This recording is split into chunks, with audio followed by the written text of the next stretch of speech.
অনুরাগের ছোঁয়ায় আজকের পর্বে দেখা যায় দীপাকে পুলিশ অফিসার গ্রেপ্তার করে, কিন্তু পুলিশ অফিসার দীপাকে কেন জানি না সহ্যই করতে পারে না এবং দীপাকে অনেক অনেক বাজে বাজে কথা বলে। তুমি কেমন মা, নিজের ছেলে তুল্য জামাইকে মারতে আপনার হাত কাঁপেনি? আপনি তো মা নন, মা নামে কলঙ্ক। দীপা বলে কলঙ্ক না গর্ব সেটা আমি জানি, এই নিয়ে আপনাকে কিছু বলতে হবে না অফিসার। মায়েরা নিজের সন্তানের ভালোর জন্য সব কিছু করতে পারে, আর ওই রুডি ছেলেটা খুব খারাপ ছেলে। অফিসার বলে এতই যখন খারাপ তাহলে ওনাকে পুলিশে দিলেন না কেন, মারার কি দরকার ছিল? এই কথা শুনে দীপা হাসতে লাগে আর বলে অফিসার, আপনার কথা শুনে মনে হচ্ছে আপনি পারলে সাজা এখনই দিয়ে দেবেন আমাকে। অফিসার বলে ঠিক বলেছো, আমার হাতে যদি থাকতো তাহলে আপনাকে আমি উচিত শিক্ষা দিতাম। দীপা বলে অফিসার, আমার মতো অপরাধীকে নয় কোর্ট সাজা শোনাবে, আর আপনি গিয়ে আপনার কাজ করুন। আমি ঠিক করেছি না ভুল করেছি তা আপনাকে বিচার করতে হবে না।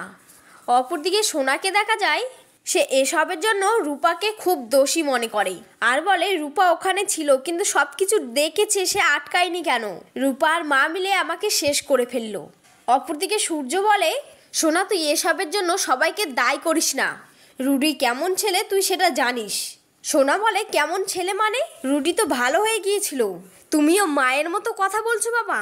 সূর্য বলে রুডির বডি নিয়ে আসা হচ্ছে, কিছুক্ষণের মধ্যেই তারা চলে আসবে।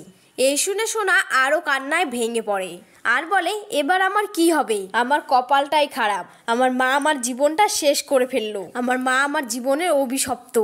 এসব শুনে সূর্য বলে সোনামা, রাগের মাথায় তোর মাকে এসব কথা বলিস না।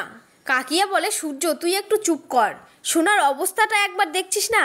অপরদিকে সূর্য মনে মনে ভাবে আমি দীপাকে কিভাবে বাঁচাবো? দীপা তো বারবার বলে যাচ্ছে সে খুনটা করেছে, রুডি তো কিছু একটা করেছিল, না হলে দীপা তাকে মারতে পারে না। হ্যাঁ, রূপা ওখানে ছিল, রূপা বলতে পারবে। এই বলে সূর্য রূপাকে জিজ্ঞাসা করে যে রূপামা, কি হয়েছিল ওই রুমের ভিতরে, আর তোর সঙ্গে কি হয়েছিল? আমি জানি দীপা মিথ্যে কথা বলছে, এগুলো তোর পড়ে যাওয়া চোট নয়, বল না মা কি হয়েছে? রূপা মনে মনে ভাবে মা তো আমার কাছ থেকে দিব্যি নিয়েছে, আমি বাবাকে কিভাবে সত্যিটা বলবো? সূর্য বলে রূপা, আমি তোকে কিছু জিজ্ঞাসা করছি, তার উত্তরটা দে মা।